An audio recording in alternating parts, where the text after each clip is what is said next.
زبیدہ خاتون ایک نیک ملکہ تھی۔ اس نے نہر زبیدہ بنوا کر مخلوق خدا کو بڑا فائدہ پہنچایا۔ اپنی وفات کے بعد وہ کسی کو خواب میں نظر نہیں۔ کسی نے پوچھا، زبیدہ خاتون، آپ کے ساتھ کیا معاملہ پیش آیا؟ زبیدہ خاتون نے جواب دیا کہ اللہ رب العزت نے بخشش فرما دی۔ خواب دیکھنے والے نے کہا کہ آپ نے نہر زبیدہ بنوا کر مخلوق کو فائدہ پہنچایا، آپ کی بخشش تو ہونی ہی تھی۔ زبیدہ خاتون نے کہا، نہیں، جب نہر زبیدہ والا عمل پیش ہوا تو پروردگار عالم نے فرمایا کہ یہ کام تو تم نے خزانوں کے پیسے سے کروایا، اگر خزانہ نہ ہوتا تو نہر بھی نہ بنتی۔ مجھے یہ بتاؤ کہ تم نے میرے لیے عمل کیا کیا؟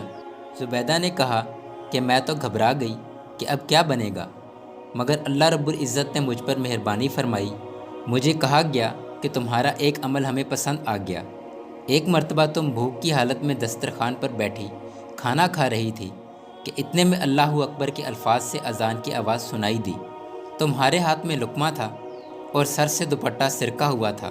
تم نے لقمے کو واپس رکھا، پہلے دوپٹے کو ٹھیک کیا، پھر لقمہ کھایا۔